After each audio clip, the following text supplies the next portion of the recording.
All right. Hi, everybody. Welcome back to the Smrt Live class. Happy Wednesday, if it's Wednesday, wherever you are. It's Wednesday here, Wednesday afternoon. But, whatever day it is, or year it is, or planet you're on, or whatever, welcome. I'm your teacher, once again, Shaun. And, I'll be your teacher for the next hour. I see some familiar people in the chat, which is great. And, of course, we've got Lane, our moderator, in there in the chat to take care of you if you have any questions or anything while we're going through this. Fired it in the chat, and we'll try to get to your questions. Okay, let's get started. I don't know if my voice sounds a little strange today, maybe a little deeper than usual. I'm just getting over a bit of a cold, so I've got some honey, I got some lemon, I got some hot water. I'm ready to go if you guys are, okay? So let's get rolling. What are we doing today?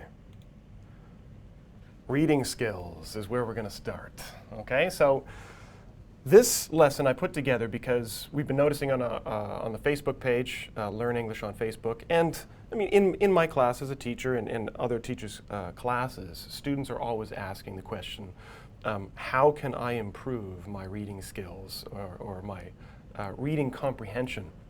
So I thought we would put a lesson together and give you guys some tips, get you guys using some specific strategies that you can use to improve your reading skills, okay? We're going to start with the obvious kind of stuff, and then we'll get into some more skills specifically geared towards or focused on, I would say, academic reading, right, for school. But what we talk about today, you can definitely apply to pleasure reading as well. And that's where we're going to start. Because usually when we say the word reading, this is the type of reaction that I get from the students. This is what students think of when they think of reading. And I want to take you from here today, hopefully, over time, take you from here to here. Reading shouldn't be this. It should be this. Look at that. That's so nice. Look at her. She's happy. She's in a field, lying on the grass. I mean, that's how everybody reads, I think, right?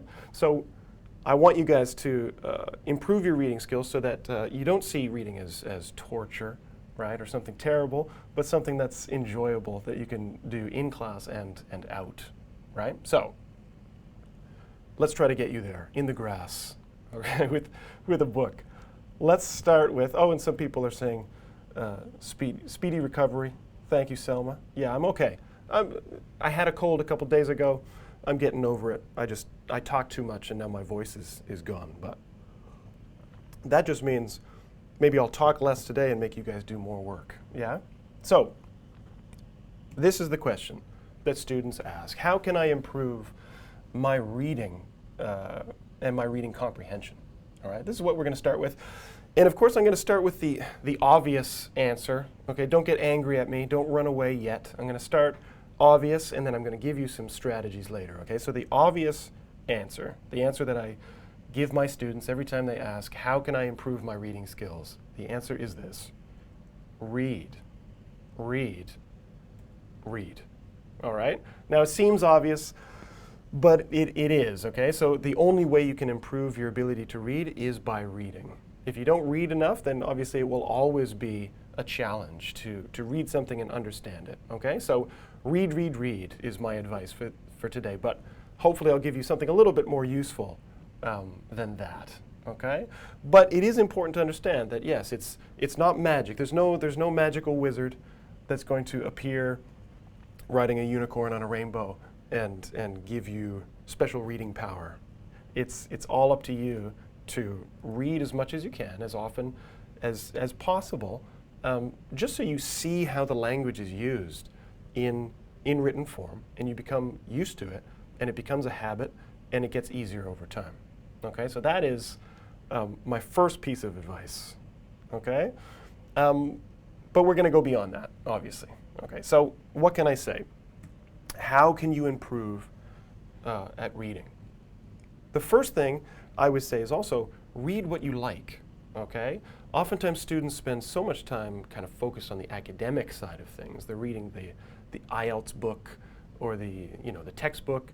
That kind of stuff is important and you have to do it, but it's important also that you find something that you're interested in, right? Pick a subject that interests you, or pick a format that interests you, and read about it.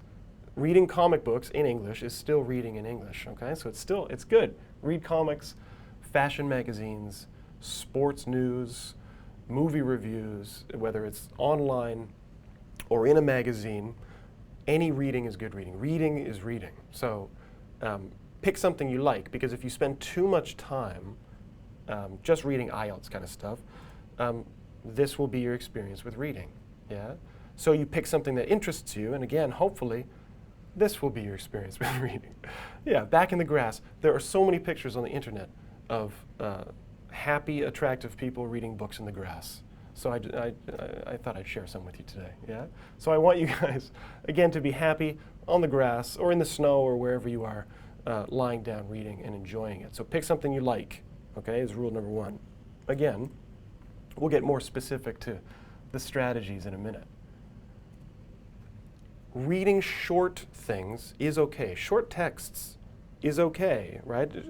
Short articles, if you don't have a lot of time, you don't have to aim too high. Be realistic about what you can handle and how much time you can put towards your reading, okay? So you don't have to be reading a Russian novel in order to improve your reading. You should eventually, someday. They're great. They're really nice. You should read them.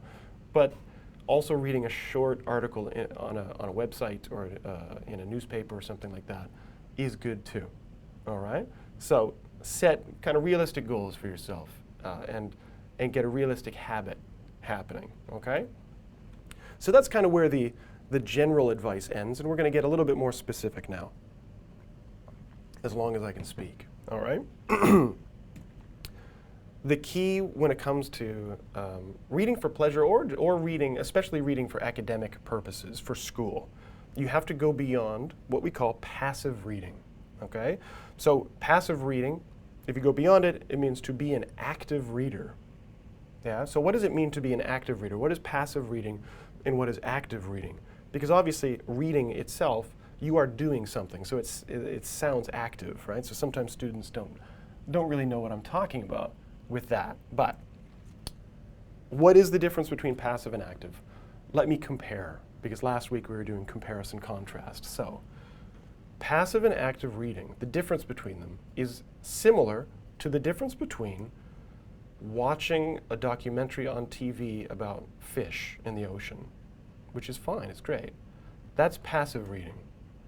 And snorkeling in the ocean with fish, that's active reading. Okay?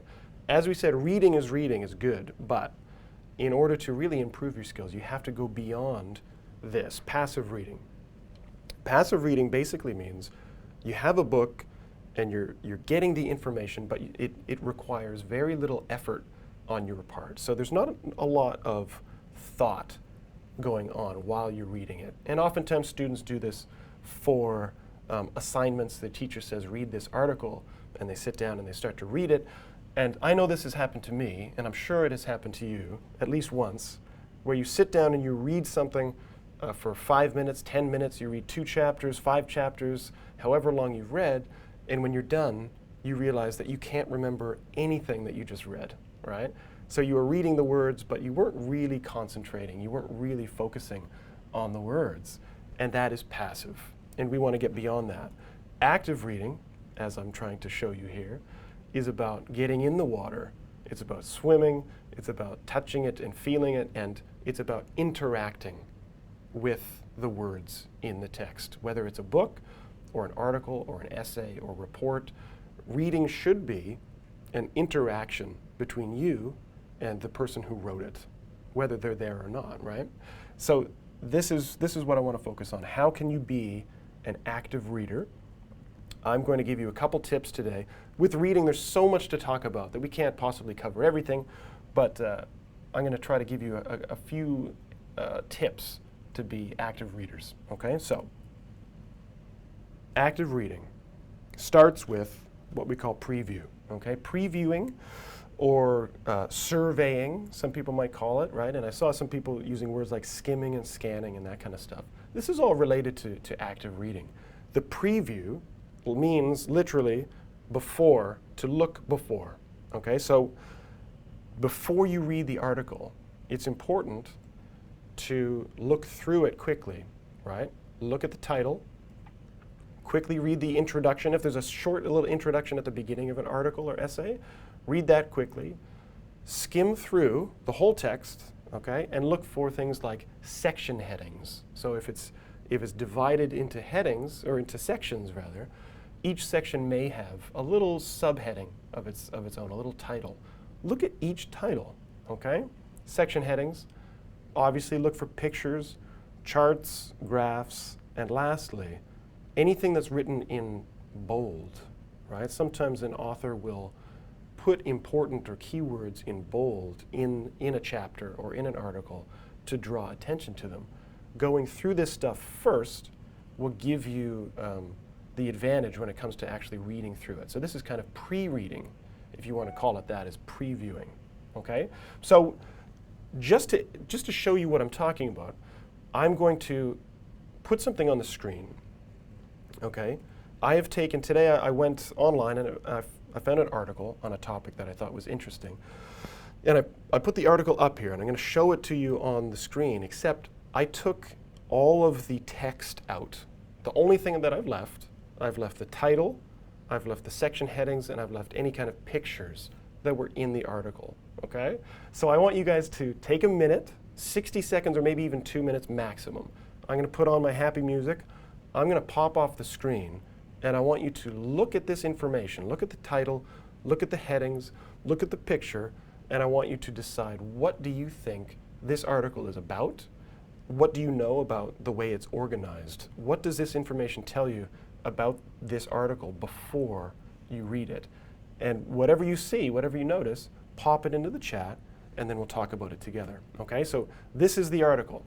You got the title up here, you've got your section headings down here, and you've got a single image on the side. Again, I've taken out all of the words from this article. This is all you have, okay? So this is basically like previewing the article. All right, I'm going to pop off, look here quickly, and decide what is this article about? What do you know going into this article? All right, happy music is coming on, and I am out of here.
All right.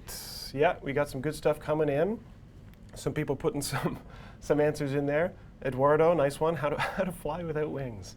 Yeah, sounds inspirational. I don't know how inspirational this one is, but okay. So you look at this. You're previewing through the text. Obviously, all the text is gone. You've got the title, the headings, and one graph on the side.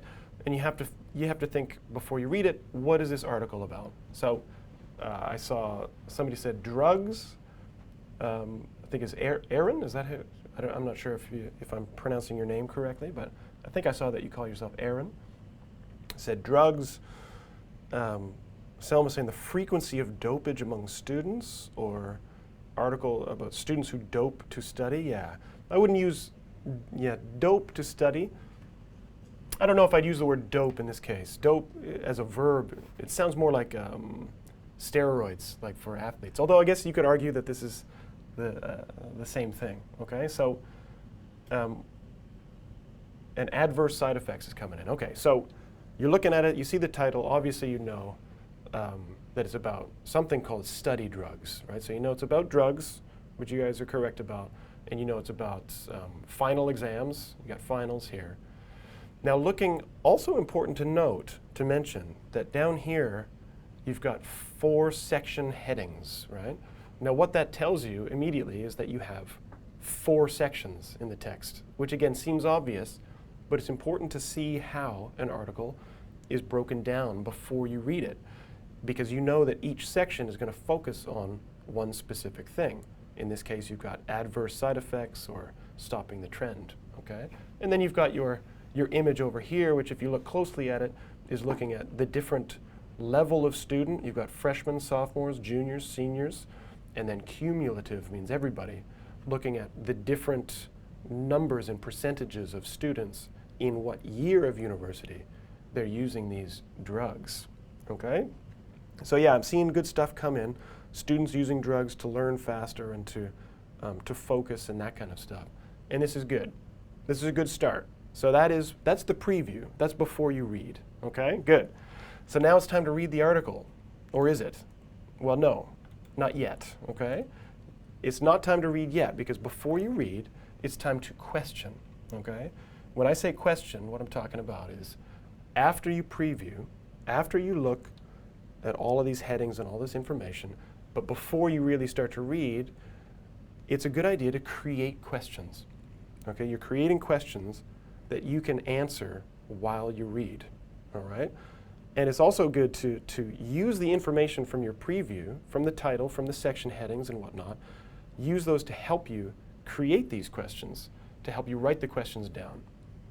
Now, the question the students always ask is why? Why would I write these questions down? What's the point of making questions?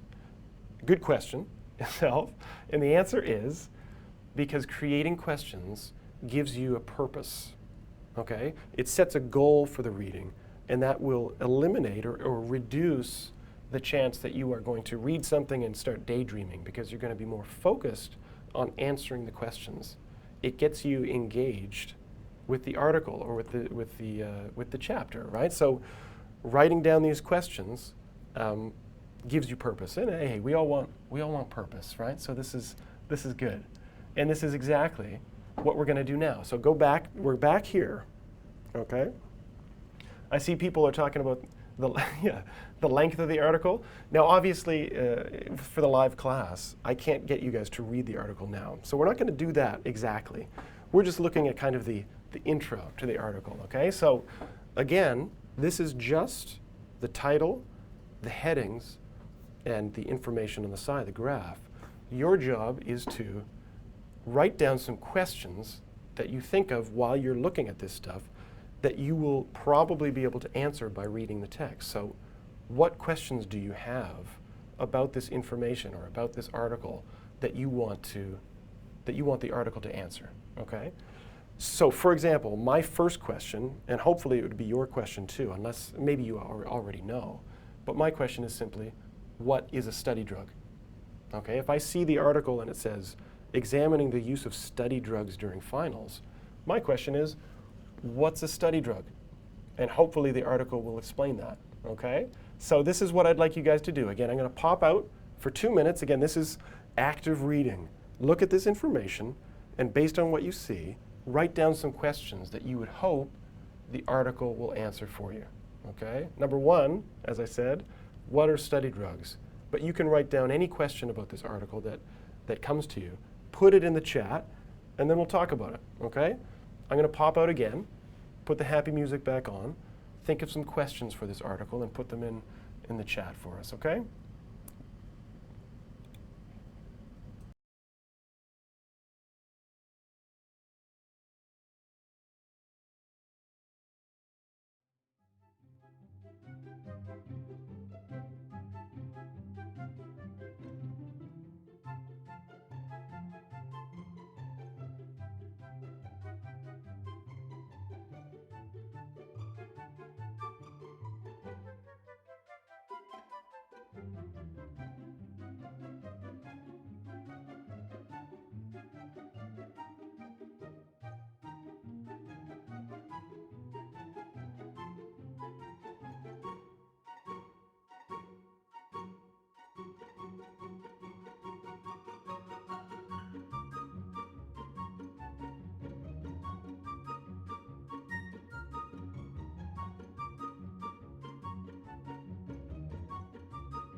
All right, some good stuff going on in the chat.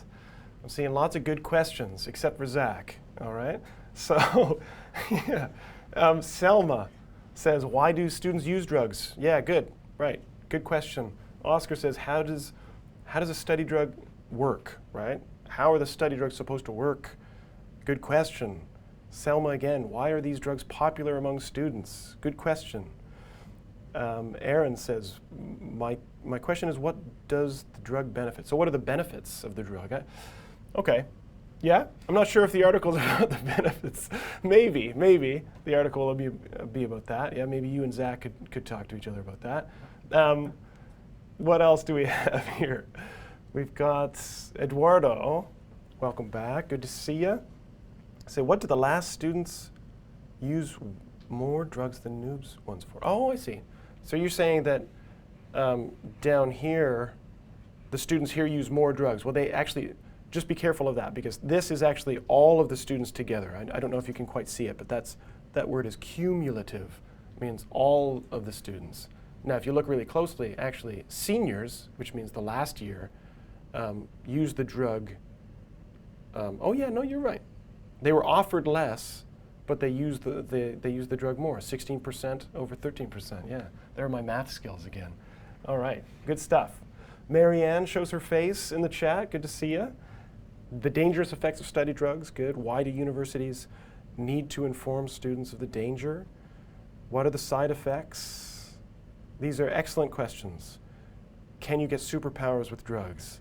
Not an excellent question, but thank you, Eduardo. Yeah? So this is the beginning. Now, once you have the questions, in theory, if you were at home by yourself, well, you are at home by yourself, but if you're not in the stream, you've got this article and you're going to sit down and read it. Now, I'm not going to make you read it yet. Maybe that'll be your homework for the week, okay? Because, yeah, I don't want to just sit here for 20 minutes while you guys read an article. So, in theory, after you preview, after you question, it's time to read, all right? But it's important to keep a couple things in mind when you read. When you read, you want to answer your questions while you read. And if you have more questions as you read, you want to write them down and answer those questions, right? So reading is all about answering your own questions and as I said before, interacting, engaging with the text, okay? Now, the thing you want to be careful of, and the thing that kind of traps a lot of students, is new vocabulary. Now, obviously, as English students, you're going to encounter a lot of words that may be new, that you're not familiar with. And the one thing I would urge students not to do, it's important not to stop at every new word you see and look it up in the dictionary. Okay, you don't want to do that. What we're going to be talking about now is using context. Okay, because this is a scary situation. I don't want you to be in this situation here. Okay, I want to show you how to use context. Yeah, poor mouse. He'll be okay, don't worry. He'll get out. And so will you. All right, so as I said, don't look every new word up in the dictionary as you read, because that will slow you down and you'll miss out on the context of the sentences, the context of the paragraph, okay? The first time you read through it, you want to get the general meaning by using the context, okay? Context meaning the information before and after a word. So look at how the word is used in the sentence, look at the words before it, look at the words after it, and it will help you to understand the meaning. Just to, again, show you as an example, even this sentence on the screen, use context and the rest of it. What if a student doesn't understand the word context in this sentence, right? You've got this word, context. Some of you this may be a new word. Now it's important to, again, look at the sentence, look at what comes after it, and you'll notice this guy here, this little reduced adjective clause, sometimes called an appositive, the information before and after a word. This little bit of the sentence explains the meaning of context, okay? So pay close attention not just to the word itself. Don't stop at the word. You have to keep reading because you may see the definition or the meaning afterwards. Also, in this same sentence, you see the word grasp. Again, it might be a new word for you, right? If you see the word grasp, you might not know what that means in itself, or you might know that grasp actually means to grab onto something, to hold it tightly. But in this context, what does it mean? Well, based on what we're talking about and based on the sentence, you can see that grasp means understand, right? So use the context to help you understand the meaning of the word, especially the first time through. If you read something the second time, then you can go back and use the dictionary. But don't get stuck. Don't get trapped like that little mouse with so many new words around you, okay?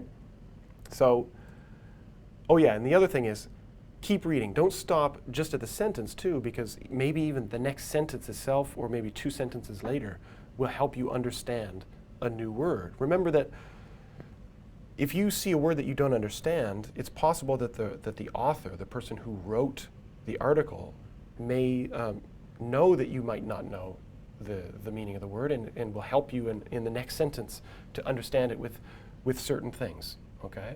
And those certain things we call context clues, right? Little hints in the sentence that will help you understand a word. So context clues include examples, right? So look for words like such as, or for instance, or other, or especially, okay?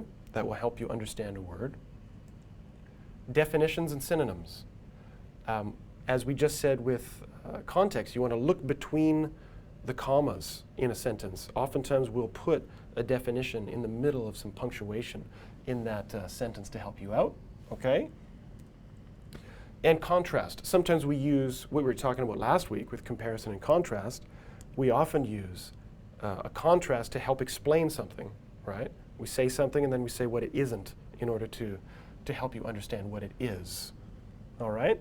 So, with that in mind, I'm going to make you guys do some practice. So, if the friendly moderator could please be so kind as to share the link to the exercise in the chat. You guys, Lane's going to put a link in the chat, and I'd like you guys to open it up, okay? Oh, we'll get to the mistake of the week later. Don't worry about that. For now, I'm going to open up my copy, and it should look the same as yours. Okay? Here we go. And I'll even make it a little bit bigger here, perhaps, so that it can fit on the screen. All right, so everybody open that up, make a copy, or if you can't for some reason open it up, you can just look on the screen here. This is going to be fun for me. All right, this is what I've done. This is what I've done. I have taken about 6 or 7 sentences that I've written or taken from somewhere else, and in each sentence, I have put a word that does not exist. Okay, I had some fun this afternoon, and I just made up some stuff. Okay, just made up words that do not exist. So do not look for these words in the dictionary. It's impossible because they're not real. Okay, so if you look at the first sentence, it says, because of the drug's possibly patophorous effects, many teachers, doctors, and parents want strict rules in place to protect students from the temptation. Okay, now the word patophorous is nonsense. It doesn't exist. All right, it sounds real though. I think I should start making up more nonsense words. Shakespeare made up words. Why can't I guess, right? So this word is not real. What you have to do is read the sentence, and based on the sentence itself, you have to decide what you think this word would mean. You can give me a synonym if you want, or a short definition. So for example, in this first one, because of the drug's possibly patophorous effects, what could be a word that would fit in there? I would say something like, well, how about adverse? Okay. Now we know adverse, or we can even take that back and say damaging, right? We know it's damaging or something negative because of this part here, right? The teachers, the doctors, the parents, they want rules in place to protect the students. Obviously, if they need protection, that patophorous effect is a bad effect, okay? Don't worry if you can't pronounce these words because you're never going to see them again. I made them up, okay? So A is done for you. Patophorous is damaging. What I would like you guys to do now is look at the next 6 sentences. I'm going to pop out, I'm going to put the music on, and I would just like you guys to tell me what these words mean based on the context of the sentence. All right? Happy music is coming on. If you have questions, if you're scared or feeling lost or alone, just put it in the chat and we'll help you out. Okay? I am going to pop off here. See you later.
All right.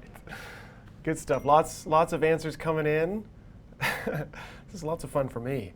I don't know if there's a job for Oxford or something, just making up random words for the dictionary, but this is fun. Okay, so let me make this a little bit bigger on the screen. You've got lots of good answers coming in, so that we can look specifically at each one. Okay, so Shaun's tips.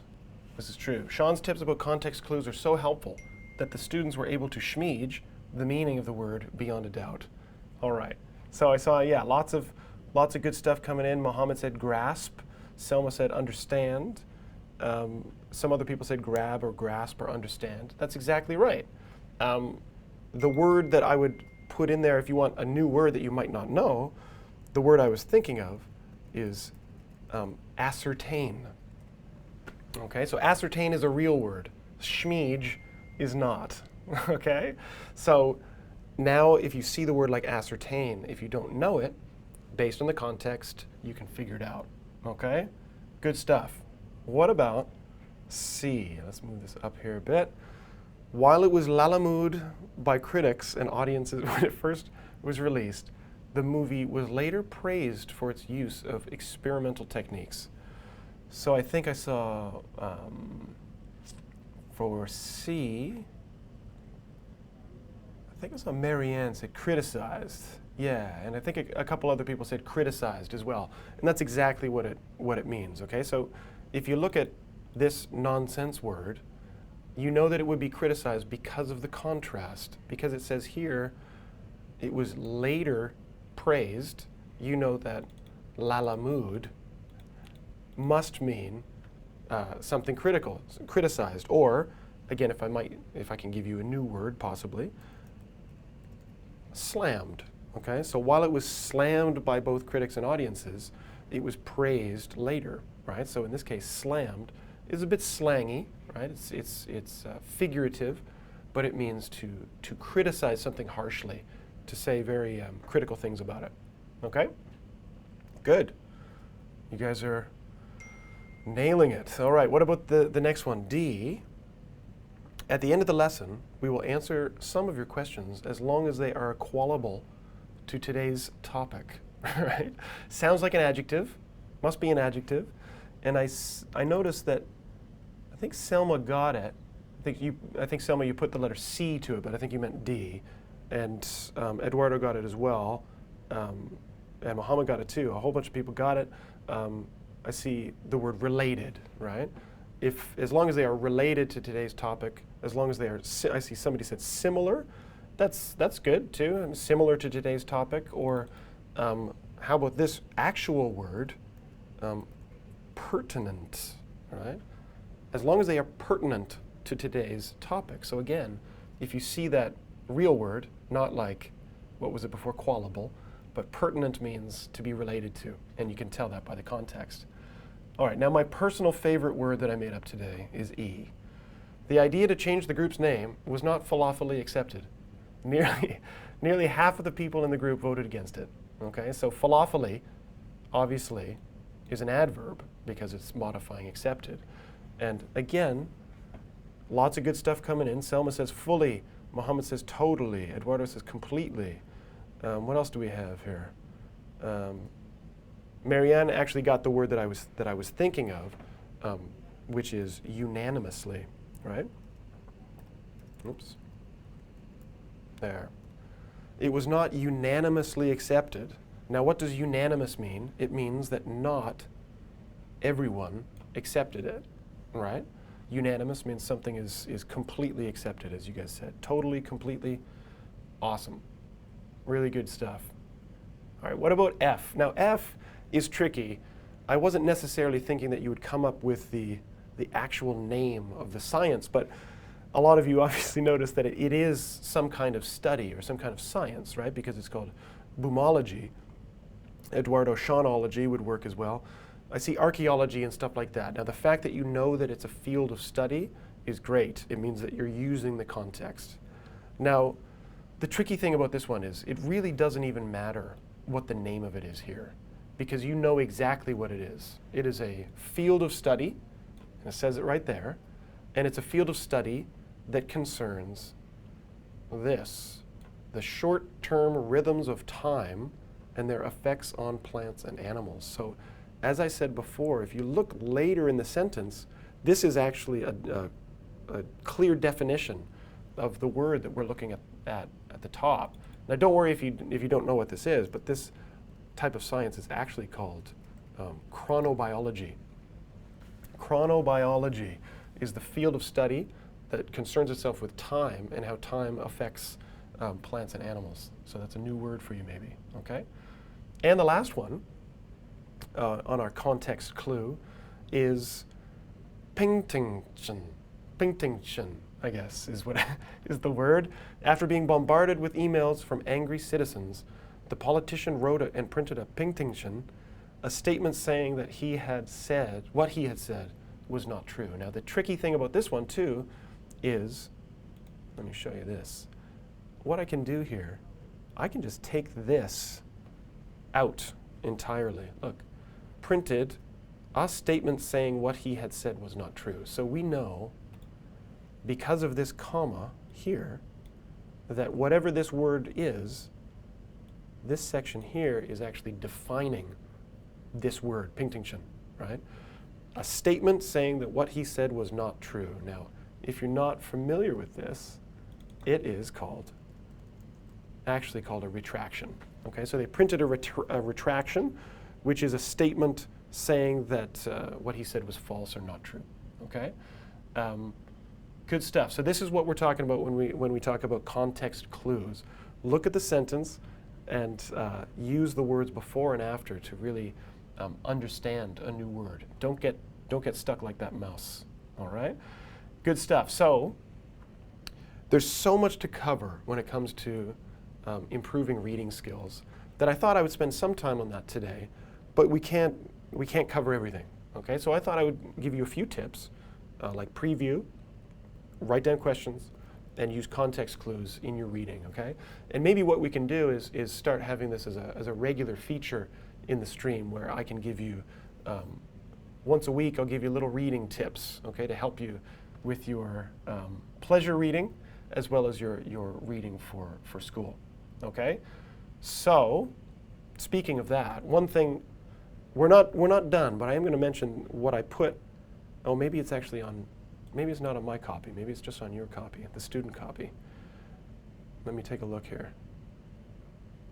One thing, we're going to get to the mistake of the day in a minute here, but I did include the link to the article that we were talking about before. Okay, so we've already previewed it, we've written down questions, and now, for practice, it would be good for you guys to, after the stream, later in the week, whenever you have time, to actually follow that link and read the article and see if the article answers some of the questions that you guys wrote down.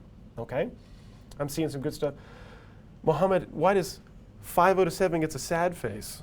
I think 5 out of 7 should have a happy face, or one of those unicorn emojis, or something, one of those cute kitten faces or something. 5, yeah.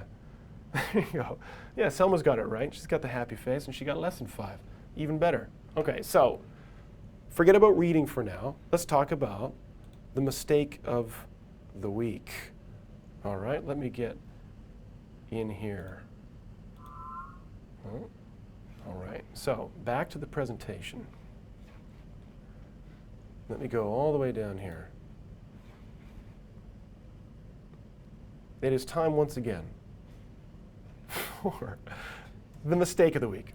All right, what is the mistake of the week this week? Well, let's see if you can find it. Okay, it's something that we have looked at in previous lessons, and I want to kind of review to see what you've learned. All right, so mistake of the week, here it is. Take a look at this sentence and see if you can spot the mistake. All right, again, I'm going to pop off the screen for a second, put the happy music on, and whoever sees the mistake first, of course, for today, March 16th, 2016, you are the best student on the internet, of course, unless it's already March 17th where you are, in which case you can be the best student on the internet for the entire day. So good for you. Whoever gets it first is the best and the strongest. All right? Fight amongst yourselves. It's a race. What's the mistake? Spot that mistake, and then we'll talk about it together. Okay? Go for it.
All right, you guys are super fast. You're quick on the draw.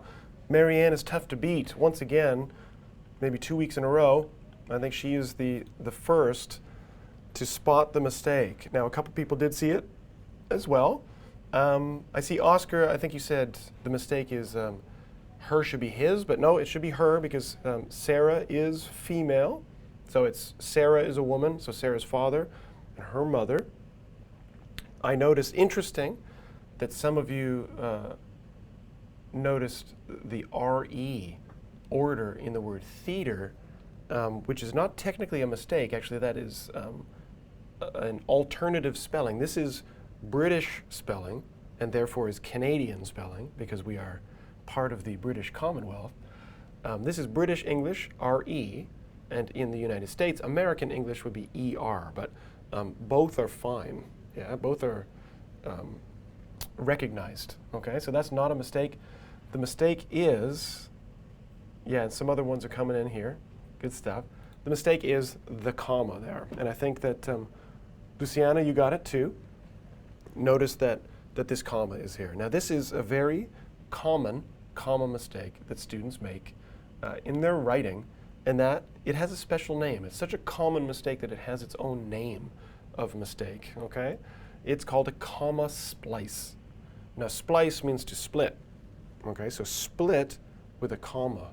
A comma splice happens when you use a comma to separate two independent clauses with no kind of conjunction or anything like that, okay? So you've got a subject and a verb here, you've got a subject and a verb here. Both of these are independent, so you can't use that comma only to separate these two clauses. It's a mistake, and it's a common mistake. It's a mistake that even native speakers of English make, this mistake, okay? So let's look at ways to fix it. And I see lots of examples coming in of ways to fix it. I think I'm going to give you something like 5 or 6 different ways that you can fix this mistake to avoid it, okay? And it's kind of a review of basically everything that we've talked about over the last few weeks. Okay, so let's fix this comma splice. Again, you can never have two independent clauses connected together with just a comma. So let's fix it. Option 1. Sarah's father is a renowned artist. The comma's the mistake. Make it a period. Capitalize the H. Now you've got 2 sentences, okay? Sarah's father is a renowned artist. Full stop. Some of you like to call it full stop. Next sentence, her mother is a successful theater actress. No more mistake. Everything is wonderful in the world, okay? So rather than put a comma there, start a new sentence, and now you've got 2 simple sentences, all right? Next, option 2. Here's this mistake again. Sarah's father is a renowned artist. Okay, the comma mistake here again. And I think Marianne even mentioned it in the chat. Take that comma, turn it into a semicolon, as we've discussed in previous lessons, and now you've got 2 independent clauses connected with the proper punctuation. It's a good compound sentence, and again, everybody's happy. Nobody's crying. It's a beautiful sentence. Okay? And yeah, I see lots of good stuff coming in here on the chat too. This is good. So that's option 2, semicolon. All right? Option 3. I'm not even close to being done yet. There's so many different ways to fix it. Again, here's the mistake again. It keeps coming back. This comma splice. It won't go away. Sarah's father is a renowned artist, comma. Her mother is a successful theater actress. Okay? This isn't the mistake. Fix it with and. That's all you need to do. Okay? If you really want that comma there, just put the and then the mistake is gone because you're using that conjunction from fanboys, which we've talked about before. Okay? And again, everything's fine. Speaking of this, actually, while I'm talking about the different ways to fix it, let's see if this might be a new word for you. The word renowned. If this is a new word for you, I want you guys to put in the chat what you think it means based on the sentence, okay? So let's get back into this. All is right here. This is wonderful. But I'm not done yet because there's so many other options to fix this sentence. Now it says the sound is gone. Is the sound gone? Sound is absence? No? Okay, option 4. Corrected. There's that mistake again. Get rid of that comma. It's gone completely. What are you going to do now? You put whereas, the conjunction, okay? And now you've got a complex sentence, okay? So you've got that conjunction there, and there's no need for the comma. Take it away. Whereas, this was one of the contrast words that we talked about last week. Good sound is good, okay? Is that a question coming in? Let me take a look. Selma's got it. Yes, the word famous does mean renowned, right? You've got successful here. You've got renowned. Skillful is coming in from Oscar, well known. Well known from Muhammad is right. I would say renowned means famous or well known. You guys are professionals here. Good stuff. Okay.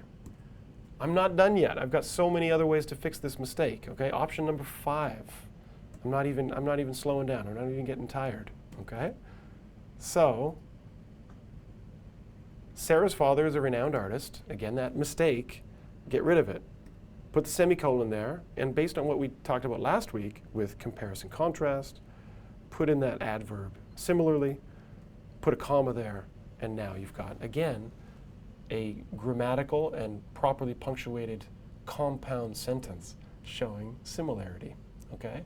Notice how this one shows that they are similar and the previous sentence showed that they were different. This is what we talked about last week, where certain comparisons are opinion. Is kind of up to you whether you see the difference or the similarity.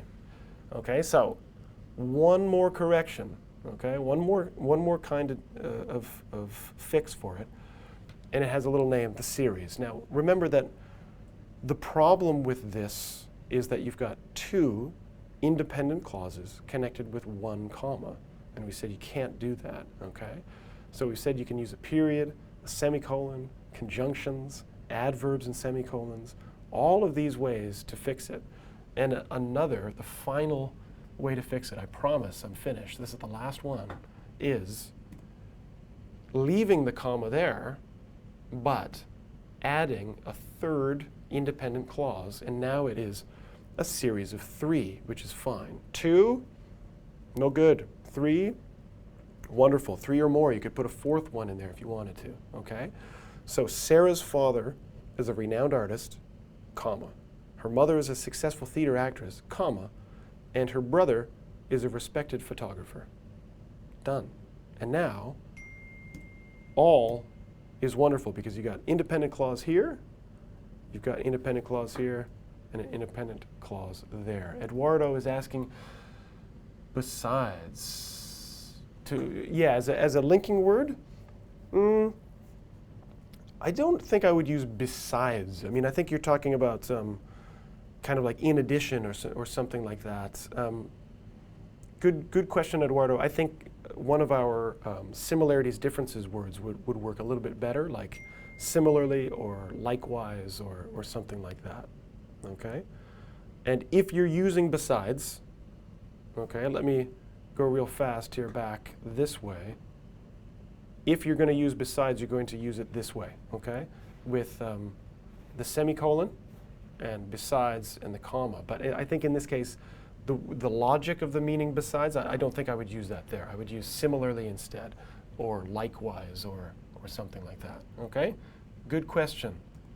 My voice is getting deeper and deeper. I'm using my radio voice now, okay, everybody?